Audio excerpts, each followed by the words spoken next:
Μία έκκληση από την οικογένεια του 59χρονου του Δημήτρη, ο οποίος εξαφανίστηκε από τις 3 Εντεκάτου. Θα κάνει έκκληση η γυναίκα του. Ο άνθρωπος πήγε με το αυτοκίνητο που βλέπετε, πήγε στο σφαγείο.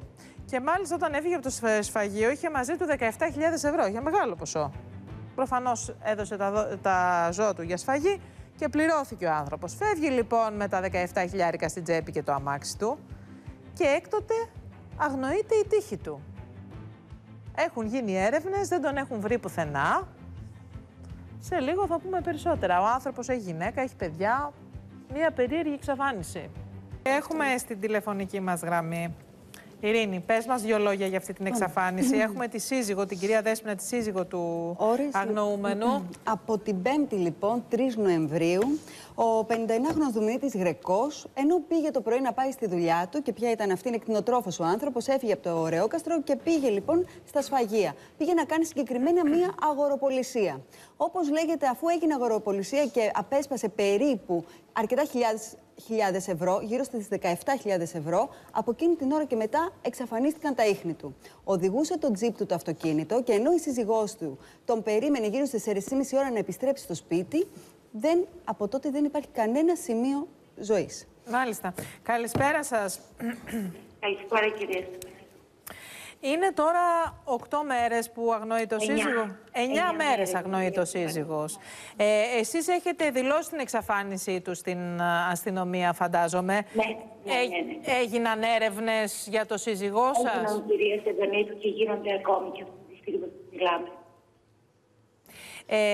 Σε ποιες περιοχές έγιναν έρευνες και με ποιο τρόπο? Ο σύζυγός μου, η τελευταία πληροφόρηση που είχα από το κινητό του, που εντοπίσανε το σήμα, ήταν από την ευρύτερη περιοχή της Χαλάστρας, εκεί που είναι και τα σφαγεία, που είχε ο σύζυγός μου δουλειά. Άρα το τελευταίο στίγμα του κινητού του ήταν στην περιοχή της Χαλάστρας. Ναι. Έκτοτε δεν υπάρχει άλλο στίγμα από το κινητό και πότε είχατε? Το τελευταίο στίγμα πότε ήταν? Κυρία Στεφανίδου, το τελευταίο σήμα ήταν γύρω στις 5 το απόγευμα της 5ης, τη μέρα που εξαφανίστηκε. Έκτοτε σταμάτησε να έχει σήμα το κινητό του? Έκτοτε σταμάτησε να έχει σήμα το κινητό του και αυτό είναι κάτι που μου προκαλεί εντύπωση, γιατί ο σύζυγος δεν έκλεινε ποτέ μα ποτέ στα 26 χρόνια γάμου που είμαστε μαζί του κινητό του, ούτε είχε μείνει ποτέ από μπαταρία. Άρα είχε πάντα μαζί το κινητό του, είχατε πάντα επικοινωνία και όποτε τον ψάχνατε τον βρίσκατε αμέσως τον σύζυγό σας. Πάντα. Αυτή τη διαδρομή με το αυτοκίνητο μέχρι τα σφαγεία είναι μια διαδρομή που έκανε συχνά, γνωστή του διαδρομή? Ναι. Είναι μια πολύ γνωστή του διαδρομή, ναι. Και μάλιστα μας πληροφορήσατε ότι ο σύζυγός σας όταν έφυγε από τα σφαγεία είχε μαζί του και ένα μεγάλο χρηματικό ποσό. Κυρία Στεφανίδου, ναι. Άκουσα, δεν ξέρω ακριβώς αν ήταν αυτό το ποσό ή αν ήταν κάτι παραπάνω ή κάτι λιγότερο, αλλά ξέρω ότι στην αγοροπολισία που έγινε πήρε κάποια χρήματα. Το σύζυγός σας τον προβλημάτιζε κάτι το τελευταίο χρονικό διάστημα? Όχι, κυρία Στεφανίδου, όχι.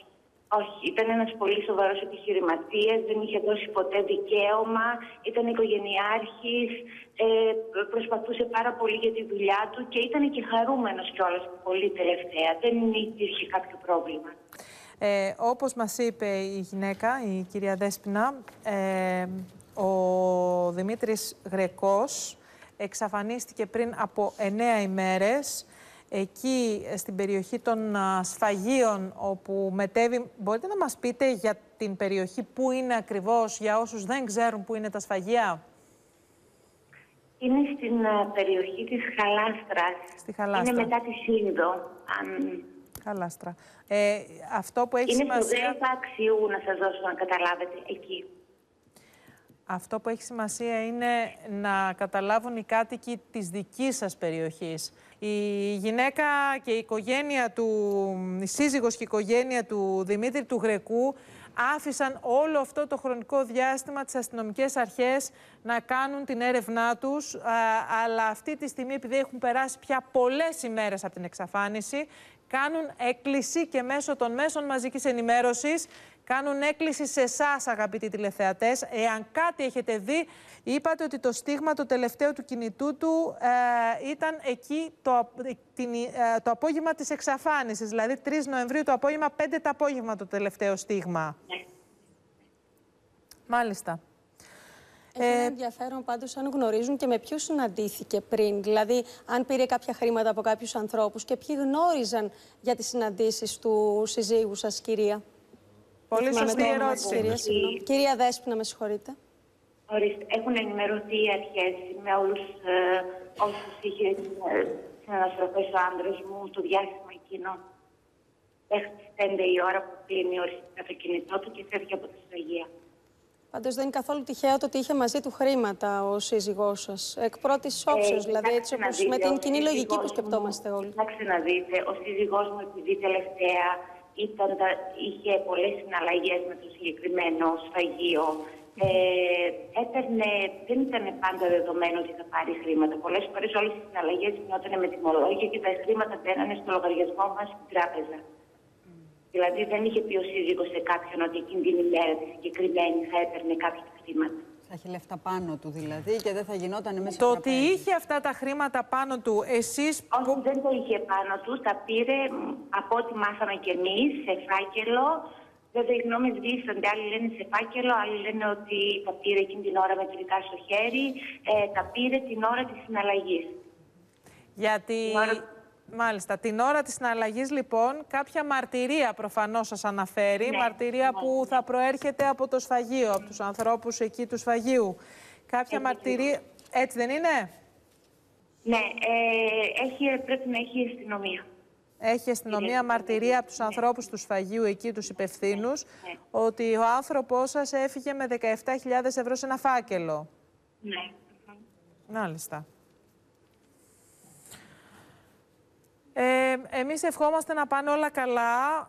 Θα συνεχίσουμε. Αν και το επιθυμείτε εσείς, εμείς μπορούμε να σας βοηθήσουμε με περαιτέρω έρευνα της υπόθεσης αυτής. Εάν πάλι δεν επιθυμείτε τα μέσα μαζικής ενημέρωσης να ασχοληθούν περαιτέρω, μπορούμε και να μην συνεχίσουμε την έρευνά μας. Θα μιλήσουμε μετά και θα δούμε με ποιο τρόπο θα μπορούσαμε να βοηθήσουμε. Ναι, κυρία Στεφανίδου, εκτός από τα τηλέφωνά σας, όποιος γνωρίζει κάτι μπορεί να καλέσει και το 100. Αυτό είναι αυτονόητο. Όλη τη χώρα είναι ενημερωμένη για την εξαφάνιση και αν μπορεί να βοηθήσει κάποιος, έστω και ανώνυμα, μπορεί να επικοινωνήσει. Αυτό είναι το αυτονόητο. Ο λόγος που δίνουμε και τα τηλέφωνά μας είναι γιατί κάποιες φορές υπάρχουν άνθρωποι που μπορεί να φοβούνται, που είναι λάθος αυτό, δεν είναι το σωστό, να φοβούνται αυτό που λέμε μην μπλέξω, μην πάω στην αστυνομία. Κάποιοι μπορεί να έχουν μία συστολή και μπορεί πιο εύκολα να μιλήσουν σε ένα δημοσιογράφο σε μία τηλεφωνική γραμμή. Συμβαίνει αυτό κυρίως στις κλειστές κοινωνίες. Αυτό παρατηρούμε από το ρεπορτάζ, κυρία Δέσποινα, ότι δύσκολα ανοίγουν τα στόματα στις κλειστές κοινωνίες γιατί φοβούνται αυτό που είπε η Τατιάνα, το μην μπλέξω. Αλλά πολλές φορές, για να μην χάνουμε την ελπίδα, γίνεται και το αντίθετο. Είναι πολλές φορές κοινωνίες. Δεν ανοίγονται και δεν μιλάνε τόσο εύκολα. Μάλιστα. Κυρία Στεφανίδου, και επίσης και εκτός αέρα θα ήθελα και εγώ να σας δώσω το προσωπικό μου τηλέφωνο. Αν μάθετε κάτι, αν κάποιος σας ενημερώσει για κάτι, για να με ενημερώσετε. Θα σας καλέσω αμέσως μετά το τέλος της εκπομπής. Λοιπόν, αυτή εδώ είναι η Δέσποινα και ο σύζυγός της ο Δημήτρης. Κοιτάξτε τι όμορφο ζευγάρι. Κοιτάξτε τι ωραίοι, ευτυχισμένοι άνθρωποι. Ο Δημήτρης, λοιπόν, έχει εξαφανιστεί από τις 3 Νοεμβρίου. Έχει ανοίξει η γη και τον έχει καταπιεί. Τον έχει καταπιεί στην κυριολεξία. Πήγε ο άνθρωπος επιχειρηματίας, πήγε στα σφαγεία, εισέπραξε 17.000 ευρώ από τα σφαγεία, έκανε τη δουλειά του, πήγε τα ζώα του, εισέπραξε με 17.000 ευρώ στην τσέπη, έφυγε από εκεί. Πάει ο άνθρωπος, λοιπόν, και μετά στο δρόμο για το σπίτι χάνεται από προσώπου γης και το αυτοκίνητό του. Και το αυτοκίνητό του χάνεται. Και ο ίδιος. Τον έχουν πιάσει κάτι κάμερες στη διαδρομή και μετά δεν υπάρχει τίποτα, μαύρο. Η πολύ όμορφη γυναίκα του θα μας μιλήσει σε λίγο. η οποία θα μας δώσει όλο το ρεπορτάζ για την εξαφάνιση του επιχειρηματία από τις 3 Νοεμβρίου. Αγνόητο άνθρωπος, έτσι υπέροχη, όμορφη γυναίκα του, πολύ ωραίο ζευγάρι, πάρα πολύ όμορφο ζευγάρι, τον αναζητά. Τον αναζητά από το μεσημέρι της 3ης Νοεμβρίου, που θα έπρεπε να έχει επιστρέψει στο σπίτι από τις δουλειές του. Πρόκειται για τον 59χρονο Δημήτρη Γρεκό από τον Πεντάλοφο Θεσσαλονίκης. Όπως μας λέει η γυναίκα του, όπως συνήθιζε, πήγε σε ένα σφαγείο για να προχωρήσει σε μια συμφωνία αγοραπολισίας ζώων. Έχει μια μεγάλη κτηνοτροφική μονάδα. Την έκανε τη συμφωνία, από ό,τι έμαθαν μετά και οι οικοί του. Έμαθαν μάλιστα ότι πήρε και προκαταβολικά ένα μεγάλο ποσό. Πήρε 17.000 ευρώ προκαταβολή και έφυγε για να επιστρέψει στο σπίτι. Πολύ μεγάλο ποσό για την εποχή. Άρα φεύγει από το σφαγείο, σύμφωνα με μαρτυρίες, με 17.000 ο άνθρωπος στην τσέπη. Ακριβώς. Με το τζιπ του. Θα δούμε και το αυτοκίνητό του. Θέλω να το δείξουμε και το αυτοκίνητο. Μήπως κάποιος έχει δει κάτι, γι' αυτό άλλωστε γίνεται η εκπομπή. Αυτά είναι τα τηλέφωνα, είτε στην αστυνομία είτε εδώ. Παρακαλώ πολύ, τηλεφωνήστε αν κάτι έχετε δει, να δείξουμε και το τζιπ, γιατί αγνοείται και το τζιπ. Δηλαδή έχει χαθεί και το αυτοκίνητο δεν έχει βρεθεί. Σαν να τον κατάπιει γη, έτσι. Σύμφωνα με τη σύζυγό του, γύρω στις 3 το μεσημέρι, ίσως και λίγο αργότερα όπως συνήθιζε, έπρεπε να έχει επιστρέψει στο σπίτι. Μέχρι τις 4.30 δεν είχε επιστρέψει, άρχισε η σύζυγός του να του τηλεφωνεί. Το τηλέφωνο ήταν κλειστό. Έκανε προσπάθειες μέχρι το βράδυ, δεν άνοιξε ποτέ το κινητό του και την άλλη μέρα δήλωσε την εξαφάνισή του στην αστυνομία. Οι συγγενείς του ψάξανε την περιοχή, τις κάμερες που υπήρχαν στο δρόμο.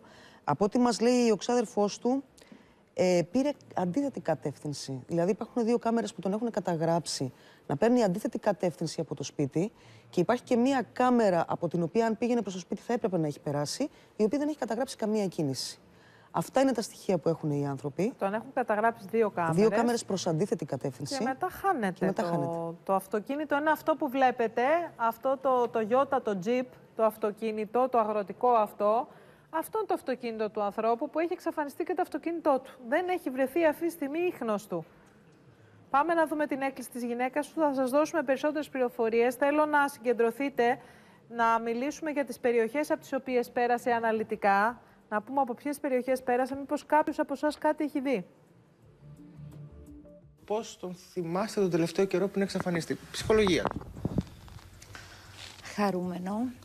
Ήταν ευτυχισμένος, γιατί είχε τακτοποιήσει τα θέματα της δουλειάς, τις υποχρεώσεις του, τις οικονομικές, σε ένα πάρα πολύ μεγάλο βαθμό.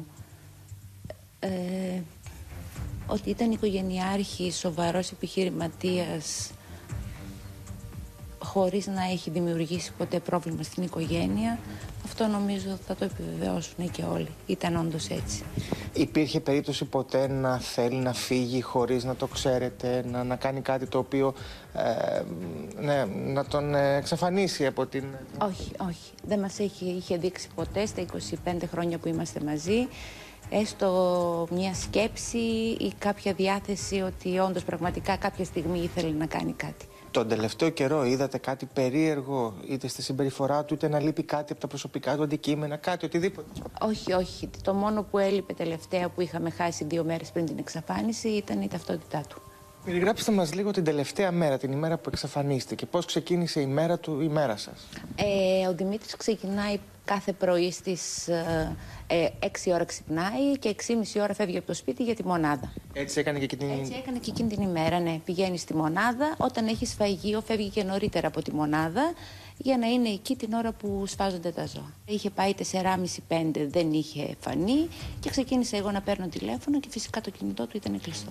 Τον ρώτησα πώς είναι και μου λέει είμαι πολύ καλύτερα σήμερα, αλλά είμαι στο σφαγείο, κλείσε λέει γιατί έχω δουλειά. Αυτά ήταν τα τελευταία λόγια που είπαμε. Στις 9 το πρωί. Στις 9 το πρωί, ναι. Μπορεί και νωρίτερα, μπορεί να ήταν και 8.30, ανάμεσα από 8.30 με 9. Θέλω να παρακαλέσω αν κάποιος έχει δει κάτι, οτιδήποτε είναι αυτό, αν δεν θέλει να φανεί ο ίδιος, ας πάρει έστω με απόκρυψη, έστω από ένα καρτοκινητό, ας ενημερώσει την εκπομπή σας, το πλησιέστερο αστυνομικό τμήμα, είναι όλοι γνώστες, ξέρουν δηλαδή το περιστατικό της εξαφάνισης, να ησυχάσουμε κι εμείς, να βάλει ένα τέλος στην αγωνία μας. Να επαναλάβουμε, Ντίνα Καραμάνου, τις περιοχές που ο κόσμος πρέπει αυτή τη στιγμή να είναι σε εγρήγορση, να παρακολουθεί, να βλέπει καλά γύρω του, μήπως κάτι δει. Είναι οι περιοχές κοντά στη Χαλάστρα. Πες συγκεκριμένα, περιοχές κοντά στη Χαλάστρα, λοιπόν. Σύνδος, Πεντάλοφο. Σύνδος, Πεντάλοφο. Αλλά και από την αντίθετη κατεύθυνση. Ναι. Όλη αυτή η ακτίνα γύρω από τη Χαλάστρα. Τον είδανε σε κοντινή απόσταση. Τελευταία οπτική επαφή ήταν σε κοντινή απόσταση. Εάν είστε κάτοικοι της Χαλάστρας, αν ζείτε εκεί στην περιοχή της Σύνδου, θέλω να είστε πολύ παρατηρητικοί. Να κοιτάξετε παντού. Ακόμη αν έχετε χωράφια στην περιοχή, ακόμη και στα αρδευτικά κανάλια. Γιατί μπορεί ο άνθρωπος να είχε κάποιο ατύχημα. Κάτι μπορεί να συνέβη εκεί. Ακόμη και αν έχετε χωράφι στην περιοχή, γιατί έχει πολλά χωράφια και έχει και πάρα πολλά αρδευτικά κανάλια εκεί. Τα μάτια σας ανοιχτά, βοηθήστε στις έρευνες, βγείτε έξω αν είστε κοντά στην περιοχή, πηγαίνετε στο χωράφι σας, ψάξτε και ακόμη κύματα τα οποία μπορεί να βρίσκονται εκεί και να είναι εγκαταλελειμμένα. Ό,τι δείτε, να έχετε τα μάτια σας ανοιχτά, να πάρετε τις αρχές. Βοηθήστε παρακαλώ να βρεθεί ο άνθρωπος. Υπάρχει ένας άνθρωπος λοιπόν, ξάδελφός του είναι, ο οποίος είναι αστυνομικός εν αποστρατεία. Έτσι πολύ κοντά του ήτανε. Και ο οποίος ο άνθρωπος προσπαθεί και κάνει και εκείνος έρευνες, προσπαθεί να στηρίξει την οικογένεια. Ο κύριος Ιορδάνης Κίτσιου, ο οποίος τρέχει όλη μέρα και ψάχνει και προσπαθεί να ερευνήσει όλη την περιοχή μαζί με την αστυνομία. Να δούμε τι μας είπε. Βγαίνοντας από τα σφαγεία κινήθηκε με κατεύθυνση το ανατολικό, ενώ φυσιολογικά θα έπρεπε να κινηθεί προς την περιοχή της Σύνδου με τέλος στη διαδρομή Σύνδου Πενταλόφου και μετά Ρόκαστρο. Για να πάει στο σπίτι. Για να πάει στο σπίτι ακριβώς. Πρώτα στη μονάδα και μετά στο σπίτι. Δυστυχώς δεν κινήθηκε με αυτή την κατεύθυνση, κινήθηκε στην απέναντι κατεύθυνση. Σε κάποιο σημείο, εκεί που μπορούμε, βλέπουμε με τις κάμερες ότι υπάρχει και ο ίδιος και το αυτοκίνητο. Ο ίδιος δεν είμαστε βέβαιοι σίγουρα, αλλά τουλάχιστον το αυτοκίνητο είμαστε σίγουροι. Έχει εξαφανιστεί ως διαμαγείας. Πώς έχετε καταλάβει ότι δεν πέρασε τελικά από εδώ με κατεύθυνση στο σπίτι του? Πήραμε τις κάμερες που βρίσκονται πάνω στον δρόμο από ένα συγκεκριμένο βενζινάδικο που είναι πολύ καθαρή η κάμερα και φαίνεται ότι δεν έχει περάσει από εδώ. Από εκεί, είναι το μόνο στοιχείο που έχουμε, δεν έχουμε κάτι άλλο. Λοιπόν, πού βρισκόμαστε και τι ακριβώς? Είμαστε στην έξοδο των σφαγείων. Η λογική διαδρομή ήταν από εδώ, όπως είμαστε, να πάει με κατεύθυνση πτήση Σύνδο και προορισμό τον Πεντάλοφο και στη συνέχεια στο Ρόκαστρο στο σπίτι του. Φαίνεται όμως πραγματικά ότι αντί να πάρει αυτή την κατεύθυνση, έχει πάρει την κατεύθυνση προς τα ενδότερα της Χαλάστρας, ακολουθώντας όμως τη διάρκεια την περιφερειακή Χαλάστρας Ανατολικού. Σε εκείνο το σημείο ακριβώς δεν μπορούμε να βρούμε τι έχει συμβεί. Φαίνεται λοιπόν στην κάμερα ότι το αυτοκίνητό του έχει στρίψει από εδώ, έτσι. Έχει φύγει με κατεύθυνση το Ανατολικό. Δηλαδή στα ενδότερα μέσα της Χαλάστρας, γιατί ο δρόμος περνάει από εκεί, και ακολουθεί διαδρομή περιφερειακής Χαλάστρας Ανατολικού. Σε εκείνο το σημείο το χάσαμε, δεν μπορούμε να το εντοπίσουμε. Δεν υπάρχει κάποια ένδειξη? Δεν έχουμε καμία, αγόρι μου, καμία. Τόσο η αστυνομία που τα παιδιά κάνουν υπεράνθρωπες προσπάθειες, όσο και οι τοπικές αρχές, όσο και ο κόσμος του χωριού μας, του Πενταλόφου. Όσοι έχουν δώσει την ψυχή τους εδώ, δεν μπορέσαμε κάτι να βρούμε στο ένα στοιχείο. Ένα πράγμα δεν μπορώ να το εξηγήσω. Τόσα χρόνια στο σώμα ήμουνα, τέτοιο πράγμα πρώτη φορά μου συνέβη, να μην μπορούμε να βρούμε ένα στοιχείο. Θέλω να γίνετε εσείς όλοι ρεπόρτερ αυτής της εκπομπής. Να γίνετε εσείς βοηθοί των αστυνομικών. Ανοίξτε τα μάτια, ανοίξτε τα αυτιά, θυμηθείτε αν κάτι είδατε, πηγαίνετε στα χωράφια σας, γιατί αν ο καθένας κοιτάξει το δικό του χώρο, το δικό του χωράφι γύρω από το σπίτι του, ψάξτε καλά.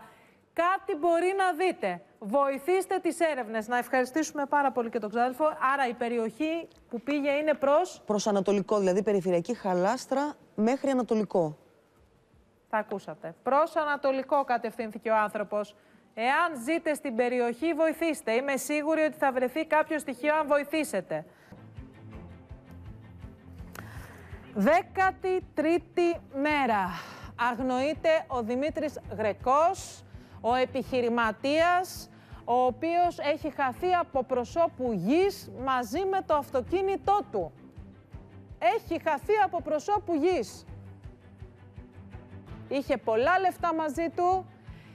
Μας μίλησε ένα πρόσωπο κλειδί για πρώτη φορά. Είναι ο υπεύθυνος, ο άλλος επιχειρηματίας του σφαγείου, που ήταν μαζί μέχρι την τελευταία στιγμή που έφυγε από εκεί, έτρωγαν και έπιναν μαζί, μας είπε πόσα λεφτά του είχε δώσει, πόσα ήταν τα χρήματα που του είχε δώσει μετρητά, που ζήταγε ο ίδιος μετρητά τα 17 χιλιάρικα, πώς του είχε δώσει άλλα 40 του είχε βάλει στην τράπεζα το προηγούμενο χρονικό διάστημα.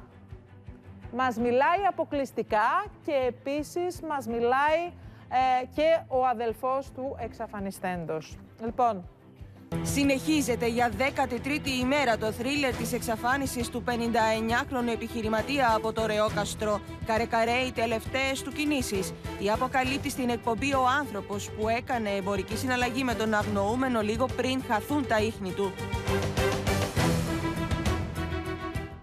τώρα, για 13η ημέρα συνεχίζεται το θρίλερ της εξαφάνισης του 59χρονου επιχειρηματία στο Ρεόκαστρο. Θυμάστε, είναι η υπόθεση που καθημερινά παρουσιάζουμε εξελίξεις και στοιχεία για να βοηθήσει και ο κόσμος. Το θέμα είναι ότι έχει κάνει μεγάλη εντύπωση. Δεν είχαμε έτσι τηλεφωνήματα πάνω ανθρώπους που να θεωρήσουν ότι τον έχουν δει, που να έχουν δει το αυτοκίνητο. Δηλαδή σε όλες τις εξαφανίσεις έχουμε τηλέφωνα. Έχουμε και τηλέφωνα ανθρώπων που νομίζουν ότι κάτι είδαν, που μπορεί να είναι και τελείως λάθος οι πληροφορίες, αλλά έχουμε τηλέφωνα. Σε αυτή την υπόθεση, κατά περίεργο τρόπο, δεν υπάρχουν πολλές πληροφορίες. Εμείς ξαναπήγαμε στο Ρεόκαστρο και συνεχίζουμε την έρευνα. Έχει πάει ο Άγγελος ο Λαμπίδης, έχει μιλήσει και με την σύζυγο του 59χρονου επιχειρηματία, έχει μιλήσει και με τον ξάδερφό του, ο οποίος βοηθάει την αστυνομία στις έρευνες, είναι και εκείνος παλιός αστυνομικός, έχει εμπειρία. Έχουμε μιλήσει από εδώ και με τον άνθρωπο με τον οποίο έγινε η συναλλαγή. Αν θυμάστε, οι τελευταίοι που τον είδανε ήταν σε ένα σφαγείο έξω από τη Χαλάστρα, όπου είχε πάει να κάνει μια συναλλαγή, να πουλήσει κάποια ζώα.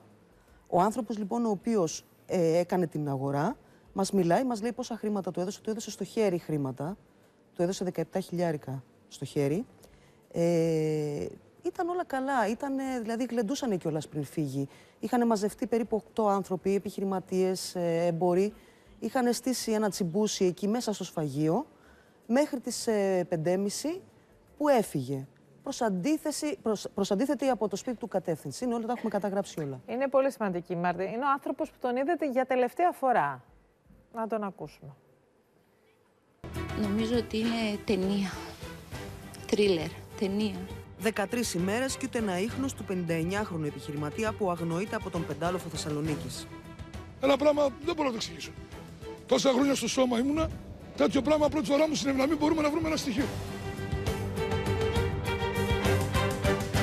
Αστυνομικοί, συγγενείς, φίλοι, αλλά και κάτοικοι από τις γύρω περιοχές έχουν επιδοθεί σε μια αγωνιώδη αναζήτηση για την ανέβρεση του Δημήτρη Γρεκού. Φοβάμαι. Και δεν σας κρύβω ότι στις αρχές δεν ήθελα να μάθω κάτι κακό. Αλλά νομίζω ότι και αυτή η αγωνία, αυτό που ζούμε, να χτυπάει το τηλέφωνο, να τρέμει η καρδιά μας και εμένα και τα παιδιά, τι θα μας πούνε, τι θα μάθουμε, δεν ξέρω, είναι απερίχαρτη.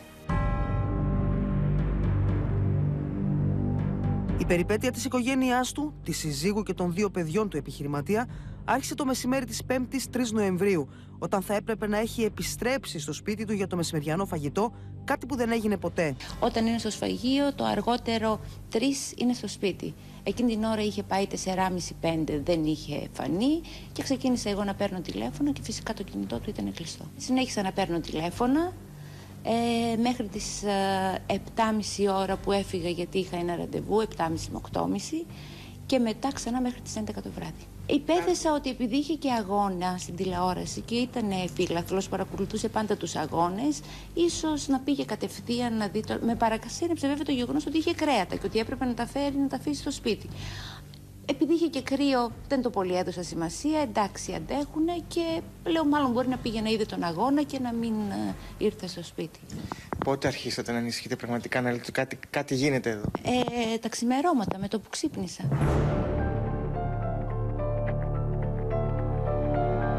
Από τις 9 το πρωί έως τις 5:30 το απόγευμα της 5ης 3 Νοεμβρίου, ο 59χρονος κτηνοτρόφος ήταν εδώ, στα σφαγεία της Χαλάστρας.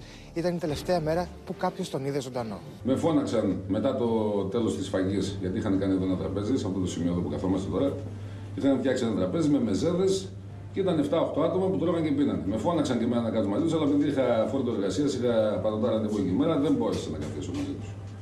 Στο τελείωμα της δουλειάς μετά τις 4:30 που έφυγα από εδώ, τους χαιρέτησα κατά τις 4:30 περίπου, 4 και 20, 4:30, 5 παρά κάπως έτσι, τους χαιρέτησα και έφυγα. Αυτές οι κάμερες έχουν καταγράψει την πορεία του 59χρονου επιχειρηματία. Μια πορεία αντίθετη από τη συνηθισμένη, που βάζει σε σκέψεις τη σύζυγο αλλά και τον πρώην αστυνομικό ξαδερφό του Ιορδάνη Κίτσιο, που συμμετέχει ενεργά στις έρευνες. Το σφαγείο βρίσκεται στα περίχωρα της Χαλάστρας. Η διαδρομή προς το σπίτι του επιχειρηματία είναι μέσω Σύνδου, στο Πεντάλοφο που βρίσκεται η κτηνοτροφική του μονάδα και στην οποία πάντοτε κάνει μια στάση, με τελικό προορισμό το σπίτι του στο Ρεόκαστρο. Εκείνη τη μέρα, όπως φαίνεται και στις δύο κάμερες που έχουν καταγράψει το αυτοκίνητό του, έχει κατευθυνθεί προς την εντελώς αντίθετη κατεύθυνση. Είμαστε στην έξοδο των σφαγείων.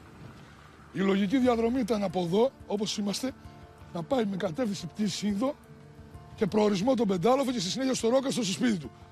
Φαίνεται όμως πραγματικά ότι αντί να πάρει αυτή την κατεύθυνση, έχει πάρει την κατεύθυνση προς τα ενδότερα της Χαλάστρας, ακολουθώντας όμως τη διάρκεια την περιφερειακή Χαλάστρας Ανατολικού.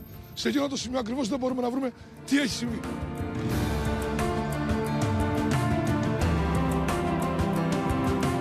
Εδώ που βρισκόμαστε. Είμαστε στο σημείο να κατευθυνθούμε ή προς Ανατολικό ή να πάμε αριστερά μέσα στη Χαλάστρα με κατεύθυνση ή την περιφερειακή ή στα Κίμινα Μάλγαρα. Σε αυτό το σημείο ακριβώς εδώ έχουμε χάσει την κατεύθυνσή του.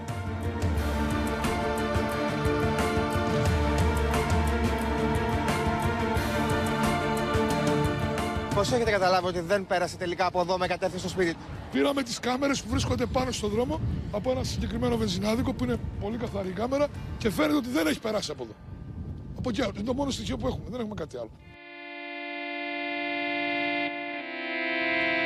Σύμφωνα με πληροφορίες, ήδη στην αστυνομία έχει καταθέσει ένας κτηνοτρόφος, ο οποίος έχει επιβεβαιώσει ότι στο χώρο του σφαγείου έκλεισε με τον αγνοούμενο Δημήτρη Γρεκό συμφωνία αγοραπολισίας ζώων από τη μονάδα του, δίνοντάς του μάλιστα ως προκαταβολή 17.000 ευρώ. Η συμφωνία έκλεισε την ημέρα της εξαφάνισης στο χώρο του σφαγείου, όπου τελευταία φορά εντοπίζονται τα ίχνη του επιχειρηματία. Με αυτά τα χρήματα στη τσέπη του, ο 59χρονος έφυγε από το σφαγείο με το αυτοκίνητό του. Ξέρω από την κάμερα που εντοπίστηκε ότι έφυγε από εκεί στις 6 παρά 25. Σύμφωνα με τη σύζυγό του, ο 59χρονος 2 ημέρες πριν από την εξαφάνισή του είχε χάσει την ταυτότητά του. Δεν δέχτηκε όμως την προτροπή της να κινήσει τις διαδικασίες για έκδοση νέων εγγράφων. Ίσως να ήταν και συνηθισμένος, επειδή την ξανά έχασε 2 φορές, αν δεν κάνω λάθος νομίζω. Και ήταν έτσι, το πήρε πάρα πολύ μαλακά. Δεν έδειξε κάποια σημάδια ότι τον άγχος ή το στεναχώρησε αυτό το πράγμα.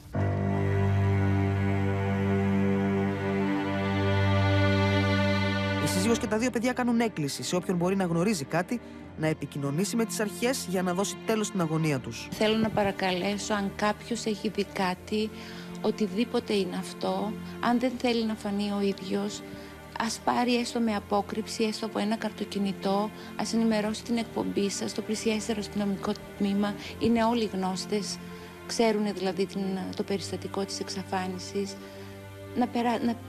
Να ησυχάσουμε κι εμείς, να βάλει ένα τέλος στην αγωνία μας.